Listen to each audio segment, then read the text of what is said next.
നമ്മൾ ഇന്ന് ഡിസ്കസ് ചെയ്യുന്ന ഡിസ്റ്റൻസ് ടൈം സ്പീഡിന്റെ സെക്കൻഡ് പാർട്ടാണ്. നമുക്ക് ആദ്യം രണ്ട് പ്രോബ്ലംസ് നോക്കാം, എന്നിട്ട് നമുക്ക് ബാക്കി കൺസെപ്റ്റിലേക്ക് വരാം. അപ്പോൾ ആദ്യം പ്രോബ്ലംസ് പറഞ്ഞിരിക്കുന്നത് a man travels from home to office at a speed of 30 km/h and returns at a speed of 20 km/h.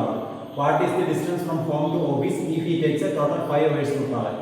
അതായത് ഒരാൾ വീട്ടിൽ നിന്നും ഓഫീസിലേക്ക് യാത്ര ചെയ്യാൻ 30 km/h, തിരിച്ച് ഓഫീസിൽ നിന്ന് വീട്ടിലേക്ക് 20 km/h എടുക്കുകയാണ്.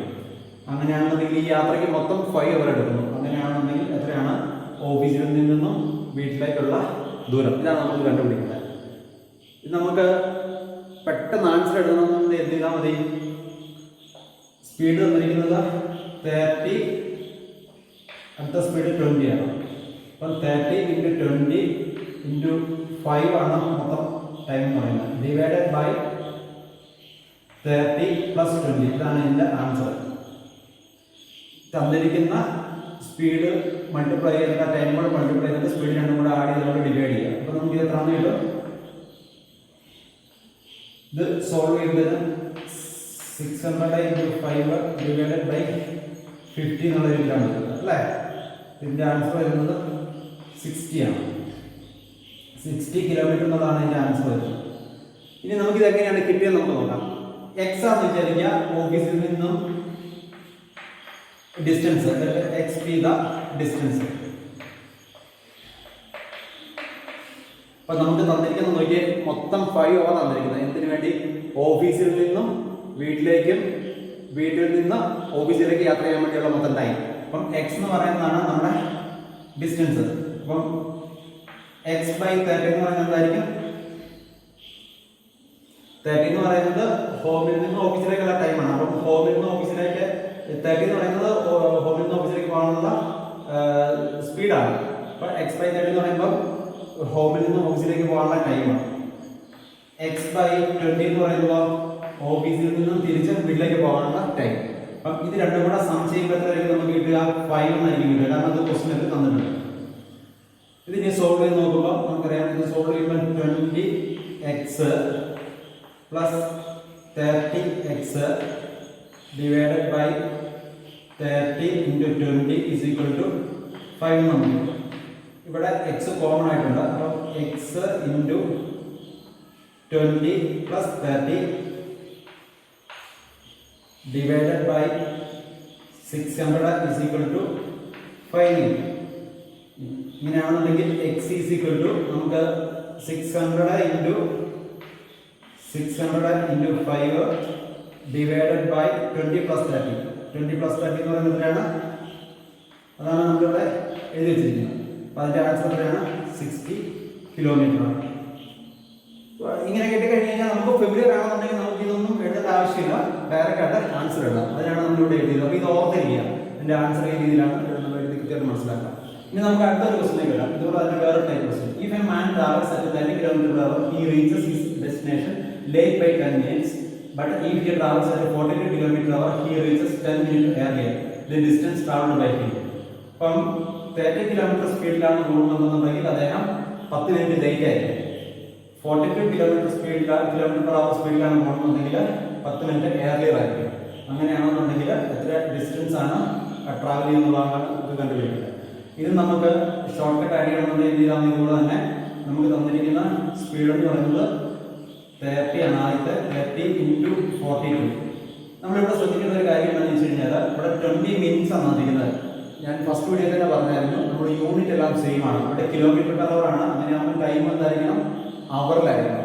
അപ്പോൾ ഇവിടെ 10 minutes ലേറ്റ് എന്നും 10 minutes ഏർലിയർ എന്നാണ് തന്നിരിക്കുന്നത്. അപ്പോൾ അത് രണ്ടും കൂടെ ആഡ് ചെയ്ത് നമുക്ക് 20 എന്ന് വരും. അപ്പോൾ മൊത്തം അത് തമ്മിലുള്ള ഡിഫറൻസ് എന്ന് പറയുന്നത് 20 ആണ്. അതായത് അത് ആഡ് ചെയ്ത് കിട്ടുന്നതാണ് 20 എന്ന് പറയുന്നത്. അപ്പോൾ ആ 20 എന്ന് പറയുന്ന ടൈമിനെ നമ്മൾ എന്ത് ചെയ്യണം? അവറിലേക്ക് മാറ്റണം. നമുക്കറിയാം 20 minutes എന്ന് പറയുന്നത് 1/3 hour ആണ്. അതായത് 20 ഡിവൈഡഡ് ബൈ 16 എന്നാണ്. അപ്പം 20 ഡിവൈഡഡ് ബൈ 60 hour ആണ് എന്ന് പറയുന്നത്. 20 minutes എന്ന് പറയുന്നതിനെ നമ്മൾ അവറാക്കി മാറ്റണം. അതെന്ന് പറയുമ്പോൾ നമുക്ക് 20/60 എന്ന് പറയുമ്പോൾ നമുക്ക് എത്രയായിട്ടും സോൾവ് ചെയ്യുമ്പോൾ നമുക്ക് 1/3 കിട്ടും. 1/3 hour ആണ്. അപ്പോൾ ഇതിൻ്റെ ആൻസർ വരുന്നത് 32 × 42. നമ്മൾ മുമ്പേ പറഞ്ഞത് തന്നെ 1/3 divided by 30 പ്ലസ് 42 ആയിരിക്കും ഇതിൻ്റെ ആൻസർ വരുന്നത്. ഇത് സോൾവ് ചെയ്യുമ്പോൾ 30 ഇൻറ്റു 40 ഇവിടെ 30 പ്ലസ് 42 അല്ല കേട്ടോ, ഇവിടെ നമുക്ക് ഡിഫറൻസ് ആണ് വന്നിരിക്കുന്നത്. അപ്പോൾ ഇവിടെ വരുമ്പോൾ 42 മൈനസ് 30 ആണ് വരുന്നത്. അത് ഓർത്തിരുന്നോണം, ഇവിടെ പ്ലസും ഇവിടെ ഡിഫറൻസ് ആകുമ്പോൾ മൈനസ് ആണ് വരുന്നത്. അപ്പോൾ ഇത് നമുക്ക് സോൾവ് ചെയ്യുമ്പോൾ 42 ഡിവൈഡഡ് ബൈ 12 ഇൻറ്റു 1/3 കിട്ടും. ഇത് നമ്മൾ സോൾവ് ചെയ്യുമ്പോൾ എത്ര കിട്ടും? 35 എന്നുള്ള രീതിയിൽ ആൻസർ കിട്ടും സോൾവ് ചെയ്ത് കഴിഞ്ഞാൽ. ഇനി ഇത് നമുക്ക് ഇക്വേഷൻ ഉപയോഗിച്ച് നമ്മൾ സാധാരണ ചെയ്യുന്ന രീതിയിലാണെന്നുണ്ടെങ്കിൽ ഇവിടെ നമ്മൾ എക്സ് ആണ് വിചാരിക്കാൻ ഡിസ്റ്റൻസ്, എക്സ് ബി ദ ഡിസ്റ്റൻസിന് വരിക. അങ്ങനെയാണെങ്കിൽ നമ്മുടെ ഫോർമുല ആയി തന്നിരിക്കുന്നത് എക്സ് ഡിവൈഡഡ് ബൈ 30 എന്നുണ്ട്, എക്സ് ഡിവൈഡഡ് ബൈ 42 എന്നുണ്ട് അല്ലേ? നമുക്ക് ആ രീതിയിലാണ് വന്നിരിക്കുന്നത്. അപ്പം X divided by 30 minus X divided by 42 എന്ന് പറയുന്നത് എത്രയായിരിക്കും? ഈക്വൽ ടു 20 മിനിറ്റ്സ് ആണ്.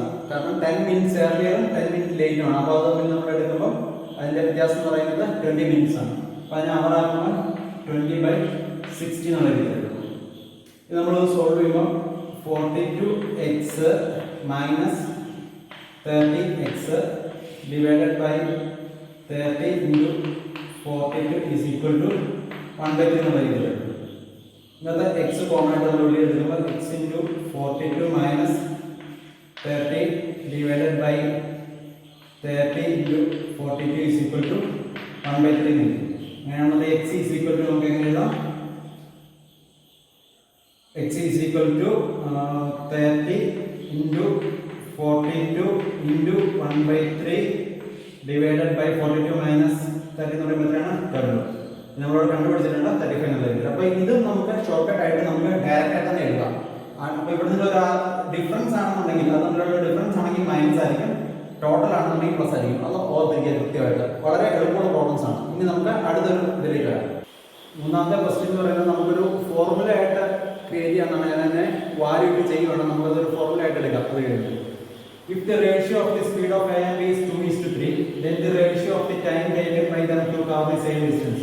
നമുക്കറിയാം, നമ്മൾ പഠിച്ചിട്ടുണ്ട് ഡിസ്റ്റൻസ് എന്ന് പറയുന്നത് എന്താണ്? നമ്മൾ കഴിഞ്ഞ ദിവസം ഫോർമുല പഠിച്ചത് എല്ലാവരും അറിയാൻ നമ്മുടെ സ്പീഡ് ആൻഡ് ടൈമാണ്. സ്പീഡ് ആൻഡ് ടൈമാണ്. അപ്പോൾ ഇവിടെ നമുക്ക് തന്നിരിക്കുന്ന സെയിം ഡിസ്റ്റൻസ് കവർ ചെയ്യാൻ വേണ്ടി എയും ബിയും തമ്മിലുള്ള സ്പീഡിന്റെ റേഷ്യോ 2:3 ആണെന്നുണ്ടെങ്കിൽ ആ സെയിം ഡിസ്റ്റൻസ് കവർ ചെയ്യാൻ വേണ്ടി അത് തമ്മിലുള്ള സ്പീഡിന്റെ ടൈമിന്റെ റേഷ്യോ എത്രയാണെന്നൊക്കെയാണ് നമുക്ക് കണ്ടുപിടിക്കുന്നത്. അപ്പോൾ സ്പീഡിന്റെ ടൈം ആയതുകൊണ്ട് തന്നെ നമുക്ക് സ്പീഡിന്റെ റേഷ്യോ 2:3 തന്നിട്ടുണ്ട്. ഫോർമുല ഇങ്ങനെ ആയതുകൊണ്ട് തന്നെ സ്പീഡ് ടൈം എന്തായിരിക്കും? ഇൻവേഴ്സ്ലി പ്രൊപ്പോർഷണൽ ആയിരിക്കും. സ്പീഡ് കൂടിക്കഴിഞ്ഞാൽ സെയിം ഡിസ്റ്റൻസ് ആണ് നമുക്ക് കവർ ചെയ്യുന്നത്. അപ്പോൾ സ്പീഡ് കൂടിക്കഴിഞ്ഞാൽ എന്തായിരിക്കും? ഓട്ടോമാറ്റിക്കായിട്ട് ടൈം കുറയും. ടൈം കൂടിക്കഴിഞ്ഞാൽ ഓട്ടോമാറ്റിക്കായിട്ട് എന്ത് ചെയ്യും? സ്പീഡ് കുറയും അല്ലേ? ആ രീതിയിലാണ് ഈ ഫോർമുല ആകുന്നത്. കാരണം സെയിം ഡിസ്റ്റൻസ് ആണ്. ഇവിടെ ഈ വാല്യൂ കോൺസ്റ്റന്റ് ആയിട്ട് നിൽക്കണം, കാരണം സെയിം ആണ്. അപ്പോൾ അതനുസരിച്ച് കുറയും. ഇവിടെ 2:3 എന്നാണ് വന്നിരിക്കുന്നത്. ഏത്? Speed of A and B എന്ന് പറയുന്നത് speed of A and B എന്ന് പറയുന്നത് 2:3. അങ്ങനെയാണെന്നുണ്ടെങ്കിൽ ടൈമിന്റെ റേഷ്യോ അല്ലേ? ടൈമിന്റെ റേഷ്യോ എന്ന് പറയുന്നത് time of A and B എന്ന് പറയുന്നത് ഇൻവേഴ്സ്ലി പ്രൊപ്പോർഷൻ ആയിട്ട് അത് 1/2:1/3 എന്നാണ് അല്ലേ? അപ്പോൾ 1/2:1/3 എന്ന് നമുക്ക് എങ്ങനെ എഴുതാം? 3:2 എഴുതാം. 6 നമ്മൾ മൾട്ടിപ്ലൈ ചെയ്യണമെന്നുണ്ടെങ്കിൽ നമുക്കത് 3:2 എന്നാവും. അപ്പോൾ നമ്മളൊരു ഫോർമുല ആയിട്ട് നമുക്ക് എങ്ങനെ എഴുതാം? If the ratio of the speed of A and B is x:y എന്നാണെന്നുണ്ടെങ്കിൽ then the ratio of the time taken by them to cover the same distance is equal to y:x ആയിരിക്കും. നമുക്കൊരു formula ആയിട്ട് ഓർമ്മിക്കുന്ന കാര്യമാണ്. നമുക്ക് പല problem നമുക്ക് apply ചെയ്യാവുന്നതാണ്. ഇനി അടുത്ത ക്വസ്റ്റ്യനിലേക്ക് ഇടാം. ടു ഒബ്ജക്ട്സ്, ഇതും നമുക്ക് ഒരു ഫോർമുല നമുക്ക് ഡെറിവ് ഓർത്തിരിക്കുന്ന ഒരു കാര്യമാണ്. To objects A and B start at the same time in opposite direction from P and Q. After passing each other, A reaches Q in 25 minutes and B reaches P in 49 minutes. Then speed of A and speed of B. The ratio ആണ്. Then speed of A is to speed of B ആണ് നമ്മൾ കണ്ടുപിടിക്കുന്നത്. അതായത് രണ്ട് objects എയും ബിയും ഒരേ സമയം പിയിൽ നിന്ന് ക്യൂവിൽ സ്റ്റാർട്ട് ചെയ്യണം. എ പിയിലും ബി ക്യൂവിലും അത് തമ്മിൽ പർട്ടിക്കുലർ ടൈം ആകുന്നതിന് കൂട്ടിമുട്ടി. അത് കഴിഞ്ഞാൽ കൂട്ടിമുട്ടി കഴിഞ്ഞാൽ എക്ക് ക്യൂവിലെത്താൻ വേണ്ടി 25 മിനിറ്റ് എടുത്തു, പിയിലെത്താൻ വേണ്ടി 49 മിനിറ്റ്സ് എടുത്തു. അങ്ങനെയാണെന്നുണ്ടെങ്കിൽ സ്പീഡ് ഓഫ് എയും സ്പീഡ് ഓഫ് ബിയും ratio speed of A is to speed of B ആണ് നമുക്ക് കണ്ടുപിടിക്കേണ്ടത്. ഇത് സിമ്പിൾ ആയിട്ട് പറയുകയാണെങ്കിൽ ഇതിന്റെ ആൻസർ എന്ന് പറയുന്നത് റൂട്ട് ഓഫ് 49 ഈസ് ടു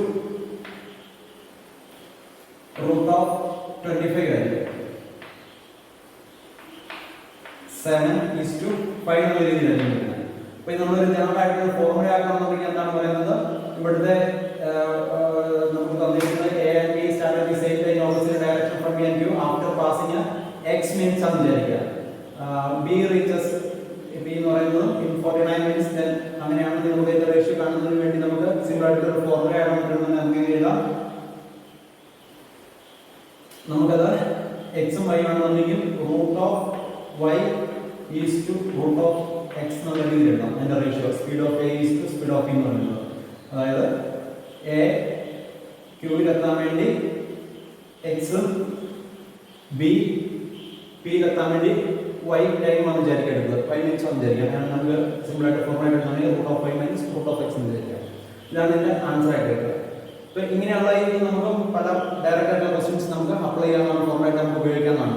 നിങ്ങൾക്ക് ഈ വീഡിയോ ഇഷ്ടപ്പെട്ടു കഴിഞ്ഞാൽ ലൈക്ക് ചെയ്യുക, ഷെയർ ചെയ്യുക, സബ്സ്ക്രൈബ് ചെയ്യുക. വീണ്ടും ഇതുപോലെ തന്നെ നമുക്ക് ട്രെയിനിന്റെ പ്രോബ്ലമാണ്, ബോട്ടിന്റെ പ്രോബ്ലമാണ്. അപ്പോൾ ഞാൻ പിന്നീട് അതുമായിട്ട് എൻ്റെ ഒരു വീഡിയോ ആയിട്ട് ഞാൻ വരുന്നതായിരിക്കും. Thanks for watching my video.